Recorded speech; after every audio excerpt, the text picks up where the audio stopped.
Sasha Thompson is a respected and certified DEI coach. For the next 30 minutes, we'll get an exclusive look at some of her conversations with others in the field. Welcome to DEI After 5.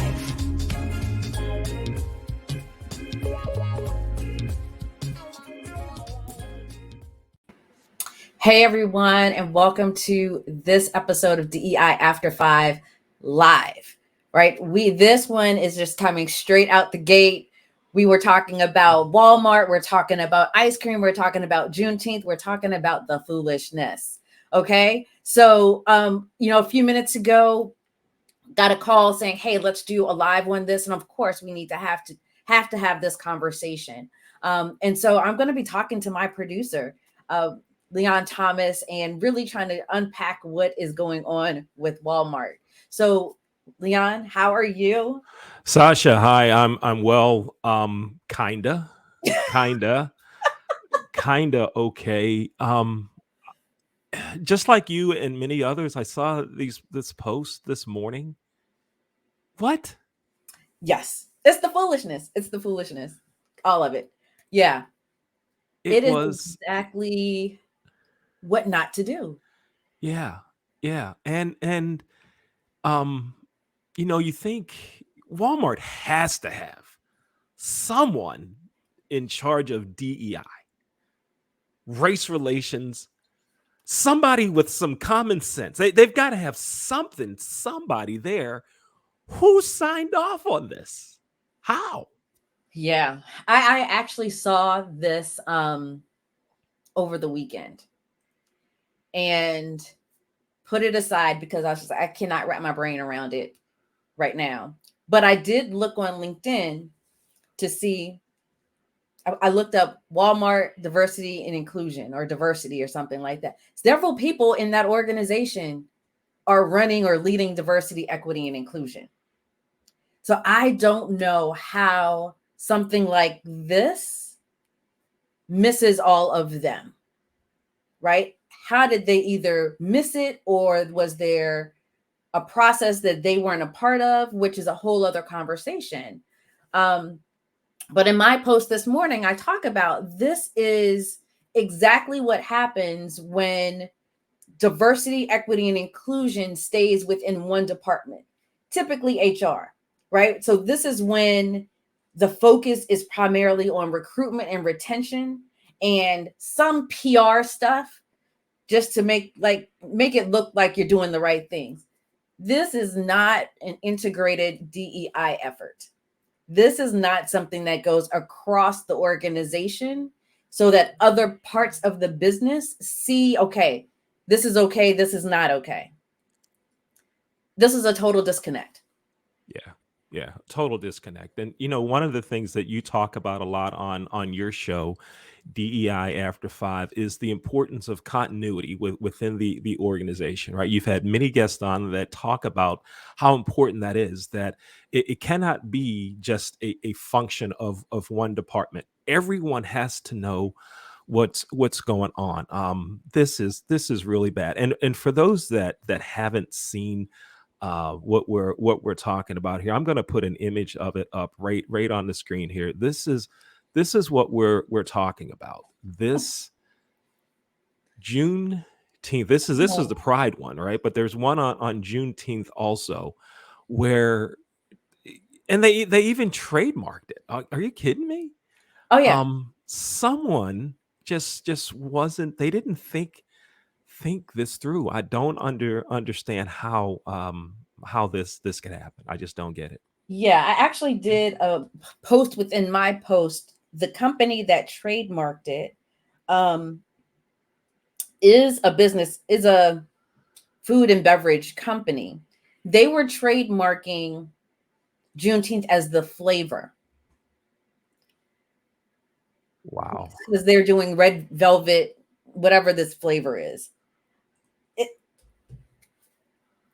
And it's a company that's been around for over 60 years, right? So when I look at who's in leadership at that organization, when I look at the history of that organization, and I don't see a reflection of diversity in any way, that again speaks to the lack of continuity, the lack of importance, the lack of understanding of what Juneteenth really is and why this is exploitation and capitalism.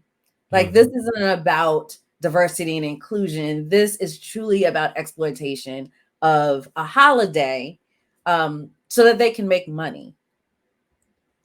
And the trademarking, like, I don't even know if they realized or it clicked for them that trademarking the word Juneteenth it's just bothersome. It's troublesome. It's yeah, it's exhausting. You know, looking at some of the comments on your post that you made, I guess within the last hour or so, you know, it's been seen by a lot of people. Some of the comments say the more that they see companies try to offer inclusion, the more they see that companies' profit margins are factored into the effort. Someone else mentioned that trademarking it, that's even more atrocious. It just goes on and on how shocked people are and how disappointed and how much this is an epic fail to have this going on. It's just crazy. It's just crazy. Yeah. And, you know, I think I even commented that, well, someone commented that, you know, we're just kind of waiting to see what Walmart does to react to this, especially if people are pointing it out as being exploitation. And it would be different if they came out and said proceeds from the, you know, profits from this product will benefit X organization. They haven't done that. And at this point in the process, it's going to be reactionary and it's meaningless, right? Because that wasn't part of their initial process of planning this. It's nothing that they can do at this point that's going to fix this, totally fix it, because even at this stage, if they were to donate part of the proceeds, it's empty. Yeah. It will come across as empty. Yeah, everything they're doing now is just going to be straight recovery effort. And what about we talk about on your show sometimes how Black employees within organizations don't feel empowered to say something when something like this goes on. How many folks are working in Walmart and saw this weekend or saw it today and they want to say that ain't right, Yeah. but they can't. They can't do it. Someone just messaged me with this comment and said some other companies may have planned on doing something similar. Mm-hmm. Like this person works for a hotel company and said, I wonder if my company, and I'm not going to mention the brand, I wonder if my brand was thinking of offering Juneteenth rates, and now they won't because of this. It's This reminds wow. me, I think it was Bath and Body Works, where they did a whole collection for Black History Month by just putting, you know, African inspired prints on candles. It wasn't even new scents of candles. They just did a new wrapping of the candles. And some proceeds, I think, did go to a couple of organizations, but it's a superficial thought of the process. What would have been better for Bath and Body Works to do is to partner with Black owned candle making companies or lotion companies with new scents and new products and new ideas where that money was benefiting those businesses, right? Like, that's how you think about this in a more systemic way, where you're giving back to the community. And so for Juneteenth, there was a couple of, can't remember, it was maybe a month ago, there was an organization, I want to say somewhere down south, more south than we are, that they were planning some type of Juneteenth program, and all three of the speakers were white people. And the benefits were going to, I think, 6 different organizations. And only two of those organizations were Black focused. Yes. Right. And so it's just like, again, there's this need to not just commercialize, to exploit and make money off of these holidays. And not every holiday should be exploited. Mm-hmm. Yeah, I think you're talking about, there was an event that had all these white speakers, right? And there was no um, mention of contributions going anywhere. And it had 3 white speakers that are gonna talk about Juneteenth and racism and unconscious bias and all of this. And as I recall, even one of the speakers really didn't have a background in it. This was more of just someone who was there to talk. They were a good presenter, not that they had I any don't think I saw relevant that one. information about anything. They were just a popular figure there. And so, you start thinking, what is going on? And then after all the talk about improving race relations and diversity, equity, inclusion in so many companies, and here's one of the world's largest companies in Walmart doing this. Are things changing? Does anybody get it? Just a reminder to anyone that's listening, to anyone that's watching, if you want to join the conversation right now, right here on the screen, if you send me an email, send it to leonthetrainer@gmail.com. I'll in turn send you a link where you can come right on the show right now to be a part of this. Wow. Just Yeah. I mean, it tells me a couple of things. One, that many of the efforts, the DEI efforts within the organization, are superficial. That tells me one thing. 2, oh yeah, there it is. Oh Lord. 2, going back to your comment around people feeling empowered to speak up, speaks directly to the level of psychological safety within that organization. Because if organizations are doing things like this and people don't have a voice, or they feel as if they can't speak out without some type of retribution or some type of impact on their employment, then that's an organization that has very, very little psychological safety. And that's a whole other issue that needs to be dealt with.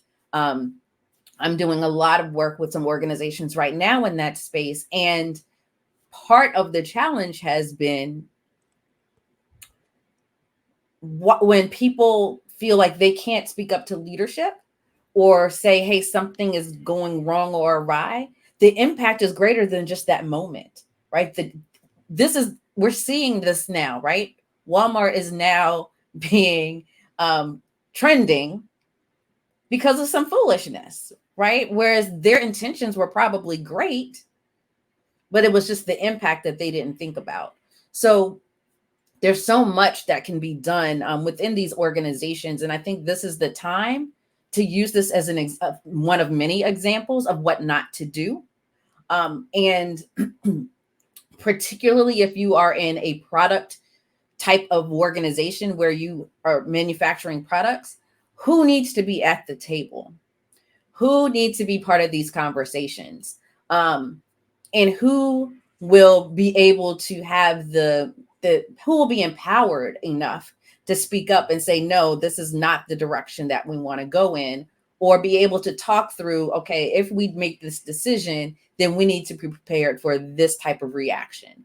And those conversations, I don't think are happening. Or if they are happening, they're feeling that the reward is greater than the risk.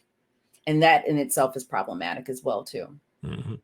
You mentioned that, this is definitely going to be something that in the coming weeks and months that other companies look at as a case study of what not to do.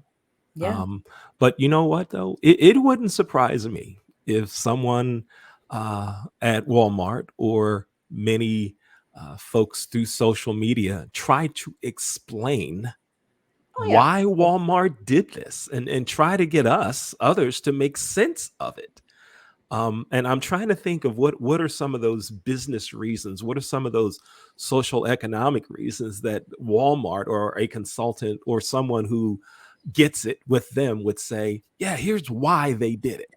I'm really looking forward to hearing someone defend what's taking place. Can you think of any defense? What would be we did it because let me try to sell it this way? I can't think of anything So that would make me say, yeah, this was good. putting my marketer hat on, because I did marketing for some years, this is a great opportunity to tap into a market that we have not been able to tap into, right? We're going to connect them emotionally onto something that they're passionate about, right? And be able to pull them in. That's the mindset. That the DEI practitioner in me and the inclusive marketer in me is just like, no, not so much. This is exploitation. This is not how you want to do this. And I think there is this, I don't want to say competition, but competition with Ben and Jerry's. I mean, Ben and Jerry's has been a company that has created flavors, created ice creams based on what's really happening, right? So they have been amazing in doing that, but they haven't done it to the point of exploitation. So their stuff isn't about Juneteenth. I believe they have a flavor around like liberation, which is a more general term, right? They do these more general concepts and create ice cream flavors based on that, but then also tie it back to giving to causes, tying it back to their mission. This is something Ben and Jerry's has been doing from the beginning. Walmart and the Walton family, not so much. Like, this is total opposite of who they have said they have been all these years. When you think about what's happening with their employees, when you think about all of the mistreatment that they've gone through, that people have gone through working there, and the lawsuits, and them pushing out mom and pop shops when they were first coming out. Capitalism is what they are about. And so this ice cream is right in alignment with that. Mm-hmm. I just received a text message from a friend who prefaces the statement with, "Do not mention my name. Do not mention the company that I work for." Okay. But he says, "I'm going to the 2 Walmarts that are closest to me. I'm buying all of the Juneteenth ice cream to get it off the shelves for today."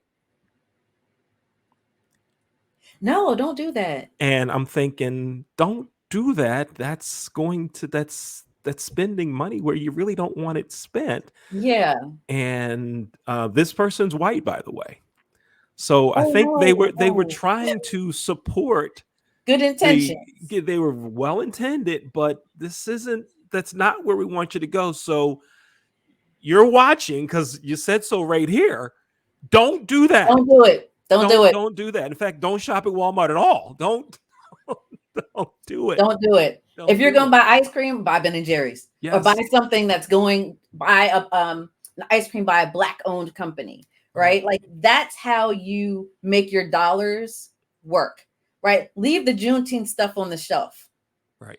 That's how you use your dollars, by putting your money in the places that will benefit from it the most, right? That's it. That's it. So, leave it on the shelf. Share that one. Yes, leave it on the shelf, but benefit some other ice cream companies that are doing great work. I don't know where your friend is located, but there may be some even local ice cream places that they could benefit from. I know here, well, not too far from me in Alexandria, there's Goodies, which is a Black-owned ice cream parlor or shop. Yes. Go to Goodies. Or there's one in Richmond, right? Just go wherever you need to go, but don't go to Walmart. Right. Or make a donation to a community initiative who's doing something Exactly. that needs to be done in their community. But don't go to Walmart and buy the ice Yes. cream, please No. don't do that. So Sasha, just a couple minutes left. Tell everyone about your show and some upcoming episodes. Oh my gracious. Okay, so DEI After 5 is a web series and podcast where we talk about all things diversity, equity, inclusion after 5 p.m. Right? So it's the conversations that you have while you're just hanging out, really just diving deep with different folks within the DEI industry. And so coming up, I'm like, oh my gosh, I got to look at my little check sheet, my cheat sheet here. I mean, there's just so many that are coming up this month. So tomorrow we have Aparna Ray, who's talking about, this is perfectly timed, the decolonization of DEI, and how to think about ensuring that underrepresented populations are centered and not exploitation and all of those other things. Then we have Ashanti Benthodu, who is going to be talking about ethics and does there need to be standardization in this industry. So we are ending out this season with some really strong hitters. Next season, oh my goodness. I mean, we're talking to Nika White. We're talking to Brittany Janae Harris. We are talking to, who else do I have on? Janice Gassamasari. Like, some of the most amazing people that are in this space we'll be talking to next season when we start back in the fall. I'm also going to have some executives from corporate companies and other corporations talking about the work that they're doing in this space too. So season 3, season 4 is just going to continue to bring great conversations with people in this space, and always willing to hear from you all on what you want to hear and what you want to learn about this DEI industry. Yeah. And having been on the production seat for so many of these episodes of DEI After 5, if you haven't watched it, you really need to. There's some great conversation on what companies can do, what individuals can do, and so many great perspectives on DEI. And it's very educational, but it's not like Sasha's teaching a class or the I don't guests teach. are teaching a class. It's conversation around the theme of, if we were around 5 o'clock after work having a cup of coffee, a glass of wine, or something else, what do we talk about? That's what this show's like. You can find it on YouTube. You can find it on LinkedIn. Sasha's posting it everywhere. You Yeah. gotta Download the check it podcast. out. The podcast is everywhere. I believe we're on 15 different platforms right now. So yeah, it's interesting. I've had folks tell me, folks that I know that haven't watched the show or anything like that, or listened to the show, say they've been doing research and the shows come up in their research. So great conversations, great information. I always talk about their nuggets that people can walk away with, that they can do immediately in their jobs, or give you something to really think about. And wellness and self-care. There's always a theme of wellness and self-care, because as you can see, this work is stressful, because whoever's dealing with this Juneteenth stuff right now, they might need to come on and listen to a couple of episodes about how to deal with stress and burnout and all of those things. So yes, Yeah. looking forward to the next few seasons. All right, right on.